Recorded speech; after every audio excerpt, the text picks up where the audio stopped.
신명기 33장 26절로 29절까지의 말씀 제가 봉독해 올리도록 하겠습니다. 26절 여수르니여 하나님 같은 이가 없도다. 그가 너를 도우시려고 하늘을 타고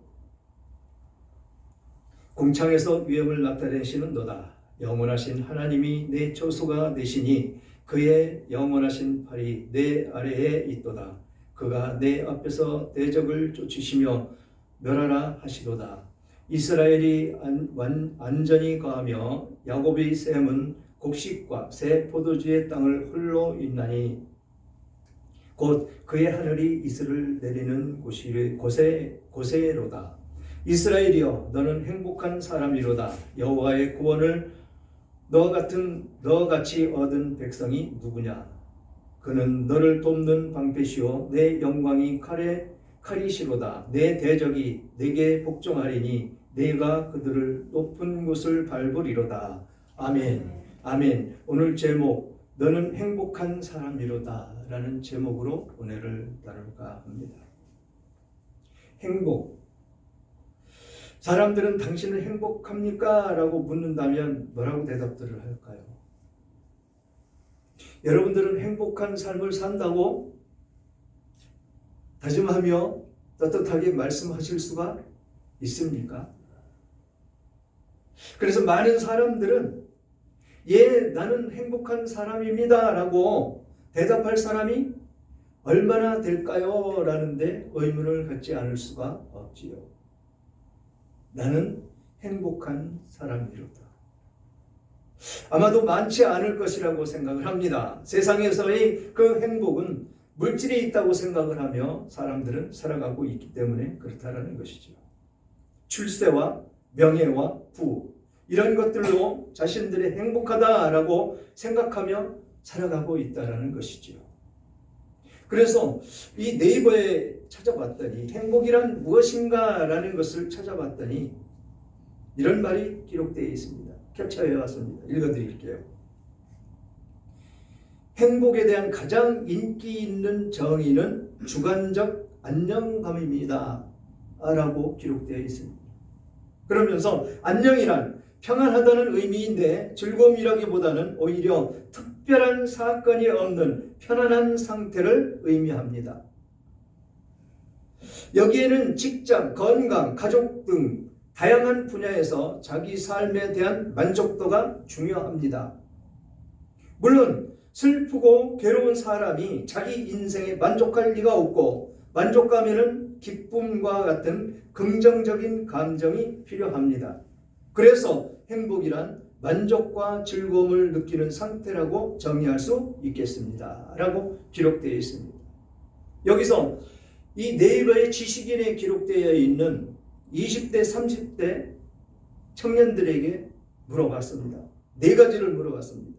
첫 번째, 행복이란 무엇인가요? 라고 물었더니 생각만 해도 기분이 좋고 편안하며 안락한 시간을 누리고 있는 것, 그것이 행복이다 라고 20대, 30대는 대답을 했습니다. 그리고 행복한 순간은 언제인가요? 사랑하는 친구들, 연인과 함께 아무 걱정 없이 이야기하며 지내는 시간, 이것을 행복한 순간이다 라고 대답을 했습니다. 그리고 세 번째, 행복하기 위해서 필요한 것은 무엇일까요? 시간과 돈, 어울릴 수 있는 대화 기술, 이것을 꼽았다는 것이죠. 그리고 네 번째, 지속적으로 행복하기 위해서 어떻게 살아야 할까요? 지속적으로 행복하기 위해서 살아야 될 것은 끝없는 자기 개발, 사회적 지위를 얻기 위한 노력, 이렇게 대답을 했습니다. 과연 이 청년들이 대답하는 이 대답 속에 행복이 있을까요? 세상적으로는 이렇게 정의를 합니다. 결혼을 하면 행복할 것이다. 그리고 자동차를 최고급 승용차를 사면 행복할 것이다. 그리고 집을 사면 행복할 것이다 라고 대답들을 했습니다. 과연 이것이 행복의 기준점이 될 수가 있을까요? 잠시 동안은 행복할 것입니다. 그래서 퇴근을 하면 곧바로 집으로 달려가고 싶은 그런 생각을 가지고 살 수가 있을 것입니다. 그러나 그 시기는 잠시뿐이다라는 것이죠. 영원할 수 있는 행복은 아니다라는 것입니다. 그래서 이 모세 시대 때 광야 생활을 하고 있는 이 이스라엘 백성들에게 그들에게 당신은 행복합니까? 라고 물으면 그들은 뭐라고 대답을 했을까요? 아마 대부분이 아니고 거의가 행복하지 않습니다 라고 대답을 했을 것입니다. 모세와 여호수아와 갈렙을 제외한 모든 사람들, 그들은 행복하지 않다라고 대답할 수밖에 없는 그 원인이 감사하지 못하고 삶을 살아가고 있었다는 것이죠. 그리고 원망과 불평으로 그들은 살아가고 있었다라는 것입니다.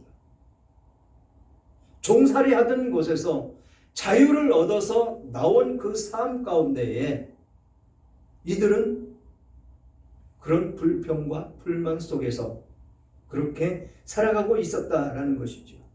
그런 삶 속에서는 행복이라는 것은 전혀 느낄 수가 없는 그런 삶이다라는 것입니다. 그래서 모세는 본문을 보면 이스라엘 백성에게 묻지 않고 그냥 선포해 버립니다. 뭐라고 선포합니까? 29절에 너는 행복한 사람이로다. 이스라엘 백성들이 하나님이 보시기에 얼마나 행복한 사람이었었느냐를 말씀하고 있는 것입니다. 종살이하던 그들을 자유롭게 해방시켜준 그 모습 가운데 바로 그것이 행복으로 받아들이며 살아야 되는 그 삶을 이들은 스스로를 망각하고 살아가고 있다는 것이지요. 오늘 아침에 TV에서 설교하는 모습을 잠깐 보았습니다. 만나교회 김명삼 목사. 그가 이야기를 합니다. 아침에 일어나면 물론 일어난 시간이 자기 부인과 시간은 다릅니다 라고 이야기를 하면서 일어나서 반드시 아내와 포옹을 한다라고 말씀을 합니다. 그러면서 그 시간이 나에게는 가장 행복한 시간이다라고 말씀을 합니다. 여러분들은 어떻습니까? 서로가 부부끼리 그런 신체 접촉이라든지 포옹이라든지 사랑을 표현하면서 살고 계십니까? 나이가 들어서 사랑이 식어서 물론 저도 거리가 좀 멉니다. 그러나 우리들의 삶 가운데 서로가 서로를 위해서 삶을 살아왔던 부부가 그런 사랑 표현이 없다면 과연 행복한 삶을 산다라고 말할 수가 있을까요? 어떤 철학 교수가 시골에 있는 장인 장모 댁에 가끔 간다고 합니다. 시골에 가면 바람 쐬기도 좋고 인사할 겸 좋지요. 그런데 이 교수가 시골에만 가면 그 장인 장모님 두 부부가 그렇게 싸움을 한다는 것입니다. 그 싸움하는 것이 너무도 듣기도 싫고 보기도 안 좋아서 하루는 장인어른께 그렇게 부탁을 했답니다. 장인어르신, 그렇게 날마다 싸우고 힘들고 지치지 않으십니까? 차라리 저희 집에 오셔서 좀 사시지요. 그러면 싸움이 없을 거 아닙니까? 라고 그 장인어른한테 얘기를 했더니 그 장인어른이 하시는 말씀이 옛기 이 사람 자네가 삶의 철학을 연구한다는 사람인가? 라고 질책을 하더라는 것입니다. 왜 질책을 했을까요? 싸우는 게 보기 싫어서 싸우시지 마시라고 이야기해주는 그 사유에게 질책을 했다라는 것입니다. 그러면서 덧붙이는 말씀이 우리는 살아있음을 표현하고 나타내는 것이야. 이게 행복인 것이야 라고 말씀을 하더라는 것입니다.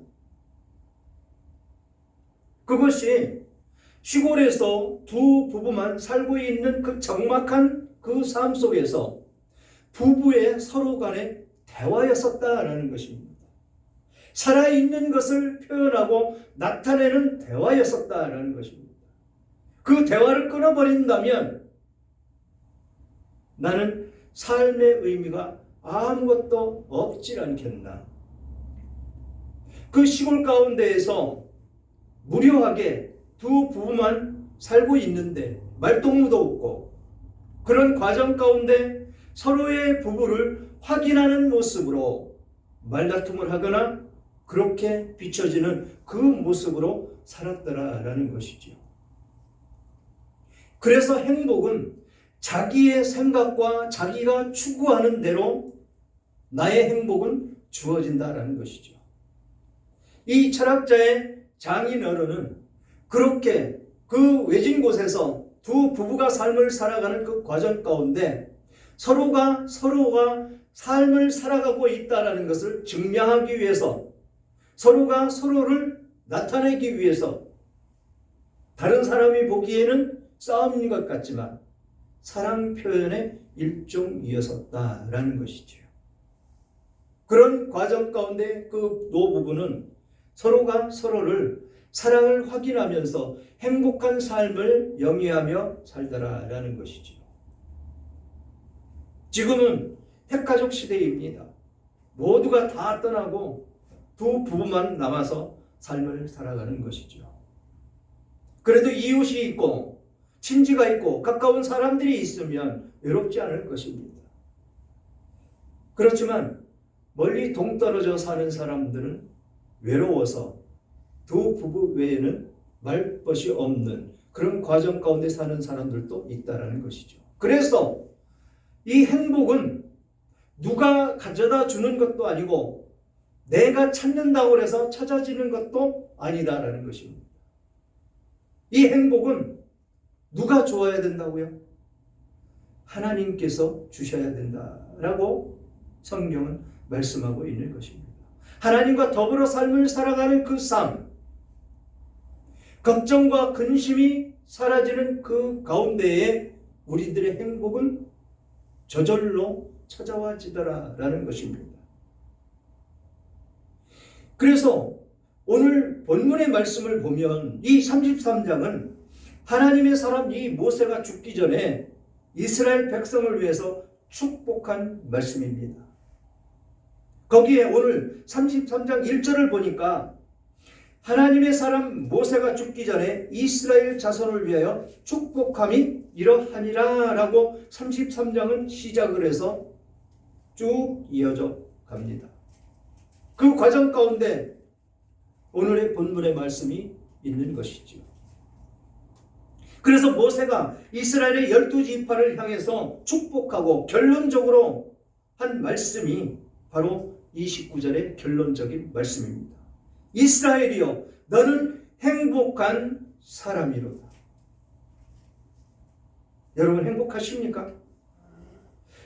한번 따라 했으면 좋겠습니다. 나는 행복한 사람이로다. 나는 행복한 사람이로다. 다시 한번요. 나는 행복한 사람이로다. 나는 행복한 사람이로다. 이 말씀을 항상 묵상하며 그 행복이 어디서 오는지를 여러분들은 묵상하며 사시기를 바랍니다. 아멘. 이 행복은 내가 찾으려고 해서 찾아지는 것이 아닙니다. 앞에서 말씀드렸지만 결혼을 했나, 자동차를 산다, 집을 산다. 물론 행복할 수 있습니다. 영원하지를 않다라는 것이죠. 우리의 행복은 바로 하나님을 만남으로부터 시작이 됐다라는 것입니다.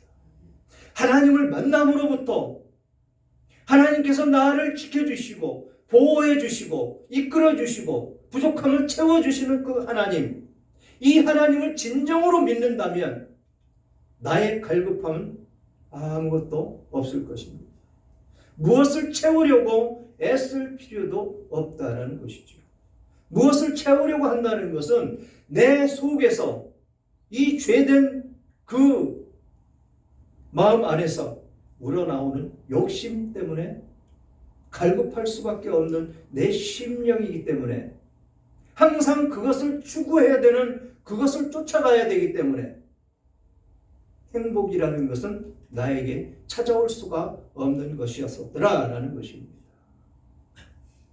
하나님을 만나고 하나님께서 주시는 복을 받은 하나님의 백성들은 바로 여기에 구심점을 두고 삶을 산다면 웃음이 그 입가에서 떠나지 않는 그런 삶이 될 것입니다. 무엇으로 갈급합니까? 무엇으로 내가 짜증을 내며 살아야 됩니까? 왜? 무엇 때문에?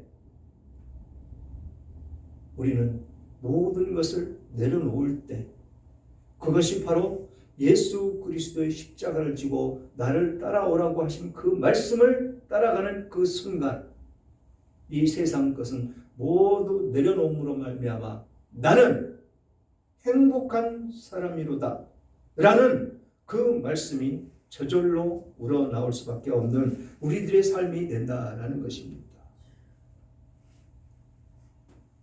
이 이스라엘 백성들 얼마나 안타까운 삶을 살고 있습니다. 그들의 모습 우리는 연상해 보지 않을 수가 없는 것이지요. 그들에게 주어진 것은 광야, 천막, 하나님께서 주시는 만나 그것밖에는 없습니다.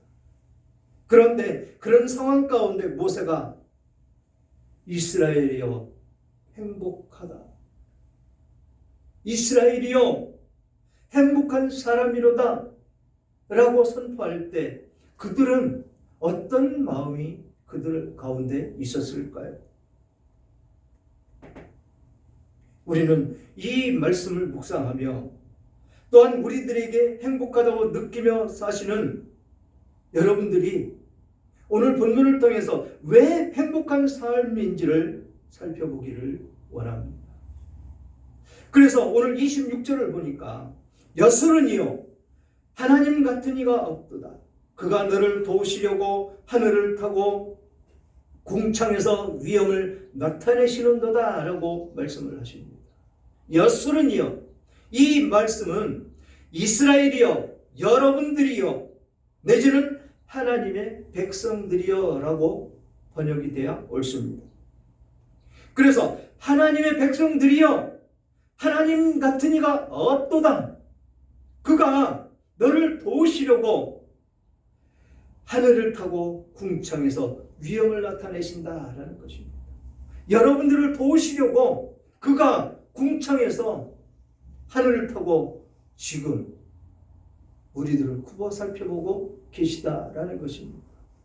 이것만으로도 우리는 축복이 아닐 수가 없는 것이죠. 하나님께서 나 같은 죄인을 무엇 때문에 도와주신단 말입니까?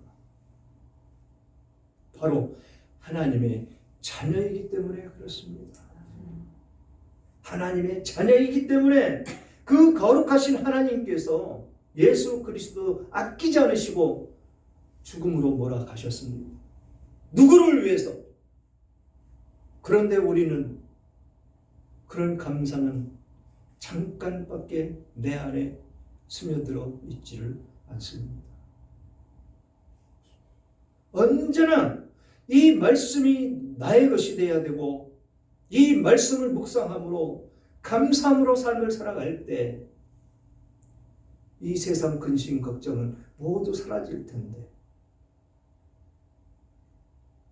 옆에 있는 사람 꼴 보기 싫다고 그런 역정을 낼 수 있는 그런 시간도 없을 텐데 내지는 저 이웃 꼴도 보기 싫은 사람 보지 않아도 나는 참 보지 않으면 참 좋겠다라는 그런 생각 조금도 하지 않을 텐데.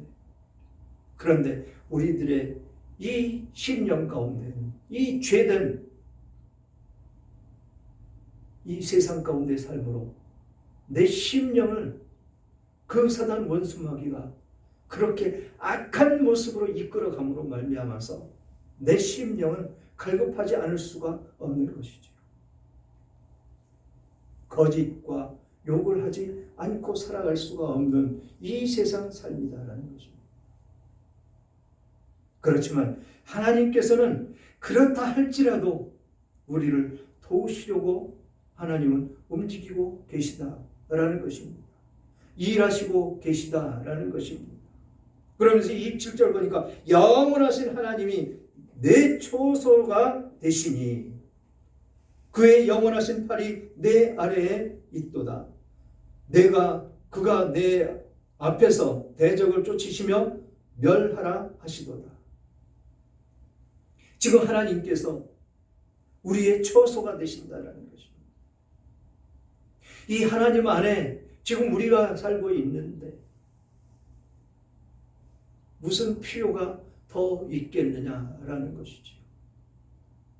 하나님과 더불어 있고 이 우주 만물 모든 것을 창조하신 그 하나님이 나와 함께 하시는데 그 초소에 지금 계신데 그 영원하신 팔이 그 능력의 팔이 내 아래에 있다라는 것입니다. 여러분들 아래에 있다라는 것입니다. 그 능력의 팔, 그 팔을 의지하며 그것을 꼭 붙잡고 가시는 여러분들 되시기를 주님의 이름으로 축원합니다. 그러면서 내 앞에 대적을 쫓으시며 물리쳐 주신다라는 것입니다.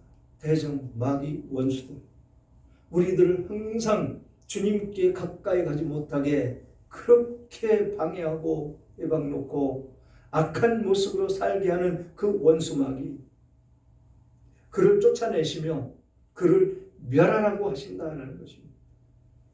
그러니까 여기에서 나눠지는 것은 우리 보고 그것을 쫓아내라는 것입니다. 기도하라는 것입니다. 그들과 대적하라는 것입니다. 싸워 이겨야 된다는 것이죠. 우리는 잠시도 틈을 주면 안 된다라는 것입니다. 조금만 틈이 있으면 그 대적 마귀는 나에게 들어와서 마음을 갈급하게 만듭니다. 그래서 그 꼬임에 넘어가지 않을 수가 없는 것이죠. 미워하게 되고 증오하게 되고 싫어하게 되고 거짓을 하게 되고 그것이 곧 죄인데 그 생각이 죄라는 것이 생각이 안 나는 그 순간 우리는 죄를 범하며 살아가고 있는 것이죠. 그런 삶 가운데에서는 이 행복이라는 단어를 내게서 찾아볼 수가 없습니다. 누구를 가르치려고 내 눈에 있는 들뿐은 보지 못하면서 다른 사람 눈에 있는 그 티를 보고 가르치려고 무던히도 애를 씁니다. 내 눈에 들뿐은 보지 못하며 다른 사람에 있는 티를 빼주려고 그렇게 애를 씁니다. 그런 모습이 나타나면 뭐라고 그랬죠? 기도해라. 기도하면 된다. 그 나쁜 모습, 안 좋은 모습, 그 티가 보이면 그 티가 나에게도 있는 것이다라고 생각을 하고 하나님 뽑아주십시오라고 기도해야 된다라고 말씀드렸습니다. 그렇게 기도할 때 나에게서도 그 티 들뻔은 빠져나갈 것이고 상대에 있는 그 티도 사라져버리고 말 것입니다. 그렇게 삶을 살아갈 때 그때 비로소 나에게는 행복이 찾아온다라는 것이죠. 집에서 얼굴 붉힐 일 없고 서로가 서로를 안아주며 사랑한다는 표현을 할 수 있는 우리들의 모습이 된다라는 것이죠. 우리는 서로가 서로에게 사랑한다는 표현을 항상 하며 살아야 될 줄 믿습니다. 28절 보니까 이스라엘이 완전히 거하며 야곱의 셈은 곡식과 새 포도주의 땅에 홀로 있나니 곧 그의 하늘이 이슬을 내리는 곳에로다. 이스라엘이 완전히 거하며 우리들은 언제나 하나님 안에 있으면 안전합니다. 사탄 원수막이 늘 깨어 기도하면 그거 와서 우리들을 회파하고 방해하고 꼬임에 넘어가지 않을 수 있는 우리들의 심령이 된다는 것이죠. 그런 그 하나님 안에 있을 때 야곱의 셈은 곡식과 새 포도주의 땅에 있다라고 말씀을 하십니다. 우리는 생명 같은 그 물, 그것이 없으면 우리는 살아갈 수가 없습니다. 그래서 여기서 꼭 집어서 야곱의 셈이다라고 말씀을 하고 있는 것입니다. 생명수이기 때문에 그렇습니다. 이 생명수의 강이 여러분들 심령에 흘러 넘치시기를 주님의 이름으로 축원합니다. 그 생명의 셈이 생명수가 우리 안에서 흘러 넘칠 때 우리에게는 갈급함이 사라지고 행복만이 넘칠 수 있는 우리들의 삶이 될 것입니다. 무엇 때문에 걱정을 하느냐, 무엇 때문에 근심을 하느냐라고 묻는다면 예수 믿는 사람들은 아무 근심 걱정이 없어야 되는 것이죠. 그런데 항상 근심 걱정이 떠나가지 않고 있습니다. 우리들 심령 가운데. 이것이 사탄 원수 마귀 그 꼬임에 넘어가 있기 때문에 우리들은 그렇다라는 것이죠. 그래서 대적을 쫓으시며 멸하라고 우리들에게 명령을 하고 계시는 것입니다. 그래서 하나님께서는 우리들에게 걱정 근심이 없도록 하늘에서 이슬이 늘 내리는, 이 이스라엘 지역에는 비가 안 오고 그 이슬이 촉촉히 적셔짐으로 말미암아 대지가 적셔진다는 것입니다. 그래서 이슬이 내리는 곳이로다. 하나님께서 그 생명수를 내려주시는 하나님이시다라고 말씀을 하고 있습니다. 그러면서 29절 보니까 이스라엘이여 너는 행복한 사람이로다. 여호와의 구원이 너같이 얻은 백성이 누구냐? 너는 돕는 백패시오 내 영광의 칼이시로다. 내 대적이 내게 복종하리니 내가 그들의 높은 곳을 밟으리로다. 행복한 사람이로다. 왜 행복한 사람이라고요? 바로 답이 있습니다. 구원을 너같이 얻은 백성이 누구냐? 우리는 구원받음으로 행복한 사람이다라는 것입니다. 구원받음으로 하나님의 백성이 됨으로 하늘의 시민권자가 됨으로 말미암아서 우리들은 행복한 사람이 됐다라고 선포하시는 것입니다. 이런 행복을 마음껏 받아 누리시는 여러분들 되시기를 주님의 이름으로 축원합니다. 그러면서 너를 돕는 방패시다라고 말씀을 하십니다. 여호와의 구원이 우리들을 돕는 방패다라고 말씀을 하고 있습니다. 또 내 영광이 칼이로다라고 말씀하십니다. 대적이 내게 복종을 한다. 말이 되는 이야기입니까? 나 같은 죄인이 그들의 높은 곳을 밟아버린다라는 것입니다. 하나님께서 권세와 능력을 여러분들에게 다 주셨다라는 것입니다. 힘과 능력이 여러분들에게 다 있다라는 것입니다. 그것을 누리며 살으려면 어떻게 해야 된다고요? 하나님 안에 거해야 된다는 것이죠. 구원받은 하나님의 백성으로서 하나님 안에 거했을 때 사탄 원수 마귀는 우리들을 침범하지 못한다라고 말씀을 하고 있습니다. 이런 행복이 시편 121편 5절에서 8절에는 이렇게 말씀을 하시죠. 여호와는 너를 지키시는 이시라. 여호와께서 내 오른쪽에서 내 그늘이 되시나니 낮에 해가 너를 상하게 하지 아니하며 밤의 달도 너를 해치 아니하리로다. 여호와께서 너를 지켜 모든 환난을 면하게 하시며 또 내 영혼을 지키시리로다. 여호와께서 너의 출입을 지금부터 영원까지 지키시리로다. 이게 29절에 말씀하시는 여호와의 구원이 너 같은 백성이 아니냐라고 말씀하시는 이 말씀 가운데 주어진 말씀이다라는 것입니다. 모두가 여러분들의 것이다라는 것입니다. 무엇이요? 하나님께서 우리를 지켜주시고 오른쪽에서 그늘이 되시고 낮에 해가 우리를 상하게 하지 않으시고 밤의 달도 해하지 못하게 하시고 우리를 지켜주시고 환난을 면하게 하시고 내 영혼을 지켜주시는 그 하나님, 그 하나님이 우리들의 출입도 영원부터 지금부터 영원까지 지켜주시는 그런 하나님이 되신다라는 것입니다. 이런 복을 받은 우리들이다라는 것이죠. 이런 복을 받아 누리시며 나는 행복한 사람이로다 다짐하며 사시는 여러분들 되시기를 주님의 이름으로 축원합니다. 사랑하는 여러분, 보호해 주시는 사람, 하나님께서 지켜주시는 사람, 하나님께서 도와주시는 사람, 그 사람은 행복한 사람입니다. 그러므로 성도의 최후 승리는 보장되어 있다라고 말씀을 하고 계십니다. 우리는 천국에 가서 영광과 기쁨을 누리게 될 것입니다. 그러므로 우리는 행복한 사람이 아닐 수가 없는 것이지요. 하나님의 사랑 때문에 행복하고 구원 때문에 행복하고 도우심 때문에 행복한 사람들입니다. 이 행복을 깨닫고 누리시며 사시는 여러분들 다 되시기를 주님의 이름으로 축원합니다.